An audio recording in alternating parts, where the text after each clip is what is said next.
How often do you think we're distracted by our phones? Well, according to a survey by the technology company Asurion, we check our mobile phones 80 times a day on average. Some of us even check our phones up to 300 times per day. And while our phones certainly make our lives easier, these survey results prove that phones are a huge distraction that can interfere with the important things that we need to do each day. Well, there's one product that can help, and that's a silent pocket Faraday sleeve, which will block all wireless signal, keeping you less distracted throughout your day. Pick up your own Faraday sleeve at silentpocket.com and take 15% off your order by using discount code SHAREDSECURITY at checkout. Over 90% of individuals show risky behavior in handling potential phishing messages, according to ClickArmor's free CanIBeFished.com self-assessment. This engaging coronavirus edition of CanIBeFished.com can help identify your team's total vulnerability to phishing attacks that exploit the pandemic situation. So test your own vulnerability to phishing attacks for free now at CanIBeFished.com.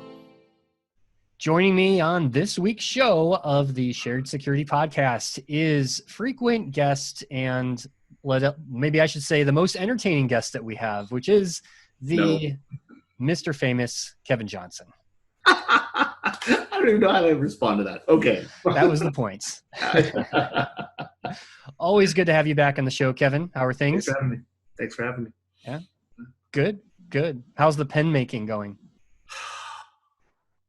I'm struggling, but I'm enjoying it. Good. Yeah. That's excellent. And hopefully you're doing some pen testing as part of that. Oh, you always test them after you make them. You have to. Yeah. And I've sold at least 3 pens, so I'm a professional pen maker and tester. Ooh, yeah. Very nice. Very nice. All right. Well, thanks everyone for joining. Let's jump right into it, and let's talk about the big news this week was the announcement of a major vulnerability that was found in F5 big IP devices. And the vulnerability itself actually allows remote attackers to execute system commands and Java code. Not sure why they say Java code. I think really any code at this point, based on other reports I've been seeing. But, essentially this is a bad thing, right? It'll allow an attacker to fully compromise the system, harvest credentials. You could potentially laterally traverse into the device's internal network, all very bad things, right? So F5 has come out, of course, with mitigations and patches for the vulnerability. And there's even been some studies and research done already that show that the mitigations offered by F5 are ineffective.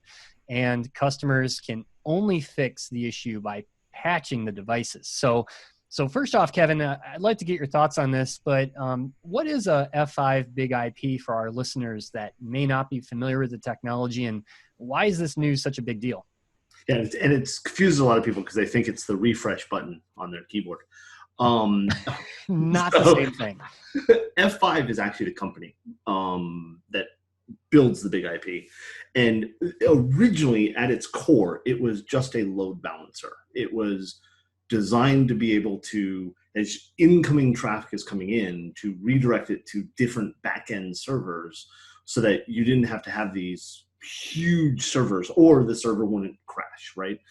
So for efficiencies and cost effectiveness and stuff like that. Since its origin, they've added features. They do everything from web app firewalling, protection against attacks, to, and this is a critical one with the vulnerability being here, SSL and TLS offload.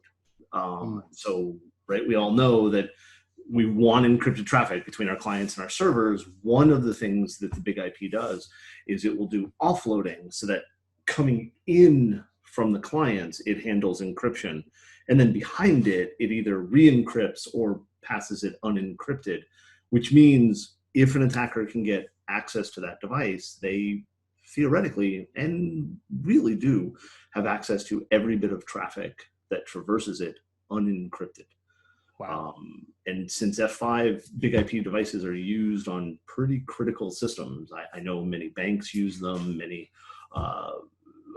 insurance companies, very, very sensitive data will traverse that.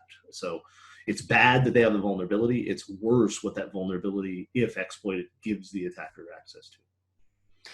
Yeah. And again, the fact that this was released, right before the 4th of July holiday. I mean, for businesses that need to patch, that is like the worst timing ever, is it not? And I think it's made even worse because of the fact that the mitigation that was released wasn't good. So Right. so like when it first happened, it was released right before the holiday, which I'll be honest, I've always been a big supporter of full disclosure. I know you and I've talked about it before. I've talked about it publicly. I'm bothered by the idea that they released it before the holiday weekend without some valid reason. And I say valid as if I'm the arbitrator of all validity. But as far as I know, this vulnerability was not being exploited in the wild widely before the release. Right. It is absolutely being exploited widely now, as you said right before the call. I really don't understand the release, but what made that worse was, so it was released right before the holiday, and as somebody who's done that type of IT work, right, you and I both, you panic, you start trying to figure out how to fix it, and the company gave you a mitigation. I would have rolled out the mitigation. I would not have rolled out the patch, because I'm always concerned about a patch that's pulled together that quickly. And so if I have a choice between a mitigation and a patch in an emergency situation right before a holiday, I would have rolled out the mitigation. And now that's not good enough. I have read, and I'm asking, not correcting. You said that the mitigations are completely not working, but I thought I had read that F5 had released a new set of mitigations that did. But I don't know if that's true. This may be the first set of mitigations were able to be bypassed. Yes. And I think you're correct, because this story has been rapidly developing over the last couple of days. So, and will continue to. Absolutely. Absolutely. And now a word from our sponsor, Edgewise Networks. The biggest problem in security that remains unsolved are flat networks in cloud and data centers, with unprotected attack paths that allow threats to move laterally to cause data breaches.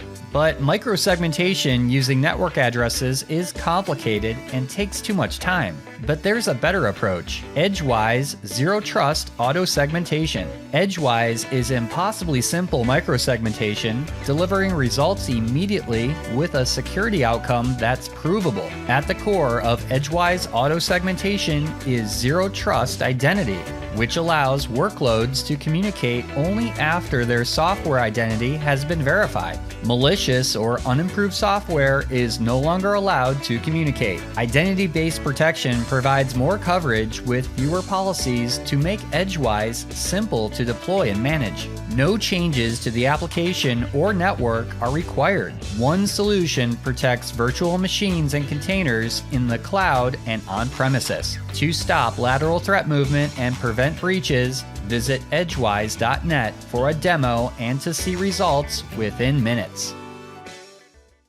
The next story is about a recent German study of, it was 127 home Wi-Fi routers from 7 different major manufacturers, which showed 46 of those routers haven't had a single security update within the past year, and many routers are affected by hundreds of known vulnerabilities. No shock there, right? Now, furthermore, they said that companies like Asus and Netgear are actually doing a better job with securing those devices that consumers are buying, actually better than, say, D-Link, Linksys, TP-Link, and some of the others. I know this is hard to believe that so many Wi-Fi routers, Kevin, are a complete security dumpster fire, but interested in your take on this story. Yeah, I don't find it hard to believe at all. You pay 37 cents for an internet home router, and you missed a decimal point there, I think. Maybe I did. You pay 3.7 cents. Okay. I mean, like, what is the average cost of a home router? $10, $20? I don't think I'm exaggerating there. The 37 cents I was, but right. And then we're surprised they're vulnerable to attack. These weren't designed to be hardened systems, and I'm not saying that's okay. I like the one thing that I was curious about, that I looked in the articles, I tried to figure out, I couldn't find an answer. They referenced the fact that, like, some of the routers hadn't been updated in 5 years, that some of them, and I have to ask, did they only look at currently supported systems. Because, like, for example, Right. Linksys, which Linksys has a long history of not taking security seriously, but they have a lifetime that they support things, and they roll them out and they say, we support them for this long, and then we're not going to release patches anymore. And we can have the argument about whether that's legitimate or not. But so I'm curious, because I've seen in the past some of these researches into home routers that they have not taken the time to only look at models. So, you know what I mean? Like, it skews the numbers.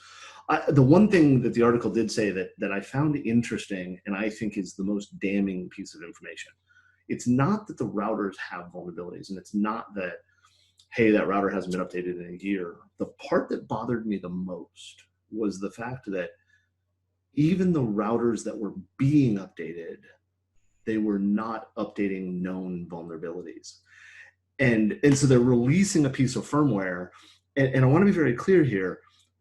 My understanding is that they're not talking about a vulnerability that is only in Linksys. What they're talking about is a vulnerability that is in the underlying Linux system that Linksys is using.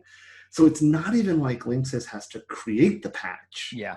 They just have to apply it, right? So that, to me, all the other stuff in the article, I'm like, yeah, that's not surprising. We've looked at home routers before. Secure Ideas did some research into it, but previously, I hesitate to call it research because nobody had lab coats. But to me, that was the most damning thing, was there are patches available, known vulnerabilities, because when I update to the latest firmware, there is an implication and an assumption, I guess, that I'm getting all of the security patches that have been released so far. Yeah. And they're not in this case. That bothers me a lot.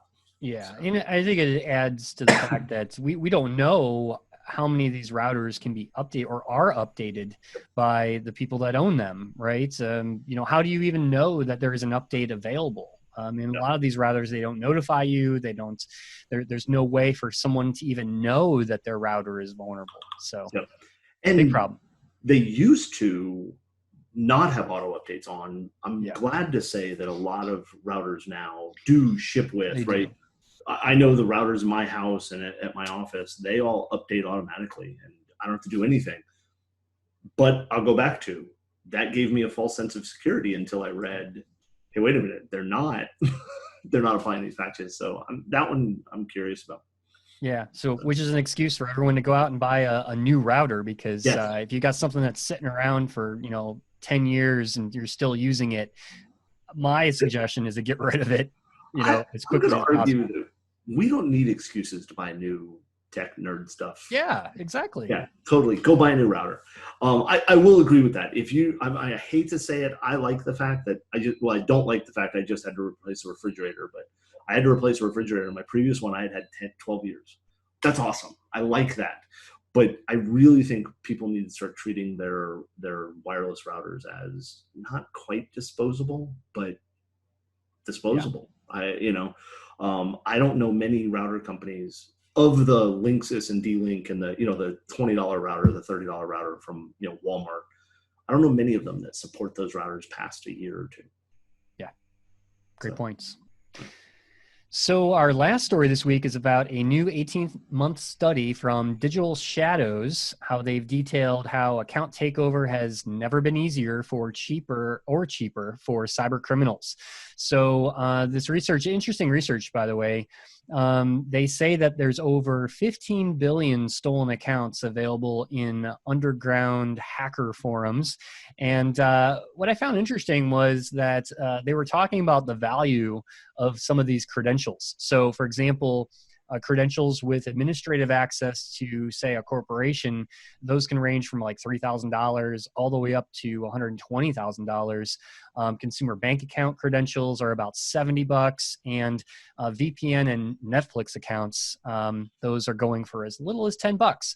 So, of course, I think you and I would agree, and the rest of the security community, that the reason for this mass availability of stolen credentials is, well, wait for it, password reuse, right?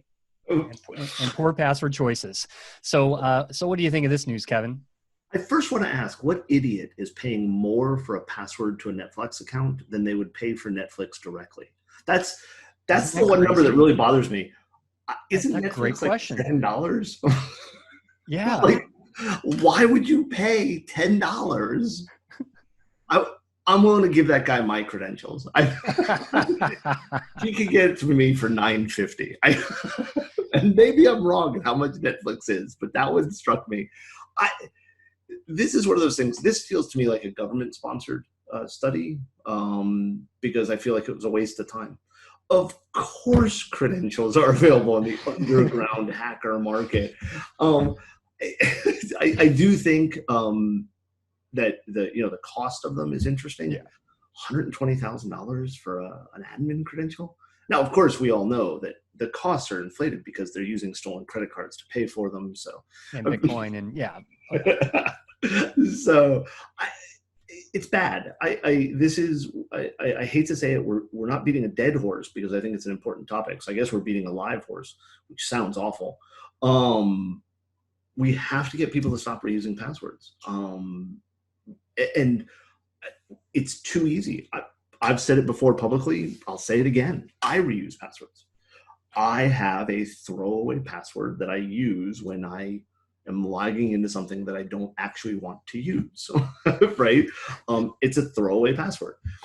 That way I don't have to store it in my password safe. If it's one of those things where if I go to a site and it requires me to log in and do something, there you go, right? But that's just lazy. And it's even worse for me because I have LastPass. I have the ability to generate a random password I never need to look at. And I don't. So hence the problem. Exactly, right? Now, I'll be blunt. If you want to break into that news site that I don't pay for and doesn't have credit, that doesn't have credit card information for me, but has an account, more power to you.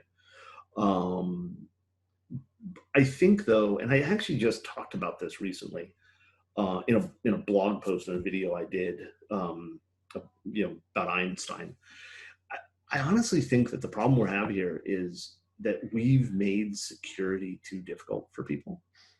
And I'll go back to, the home routers are insecure. That's a headline that nobody really needs.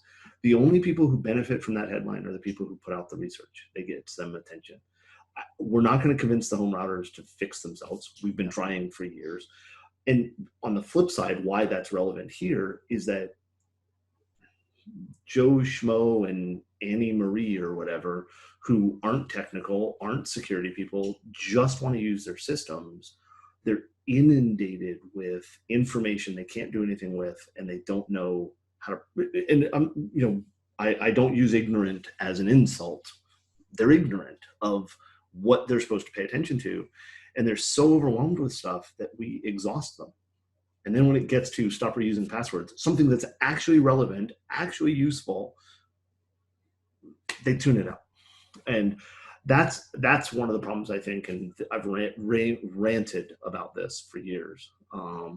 But the passwords online, yeah, they're all over the place. We know, what is it? Troy Hunt talks about the billion passwords he's got. Yeah. And, Can I be pwned? Yeah. Yep. Yeah. So yeah, it's crazy.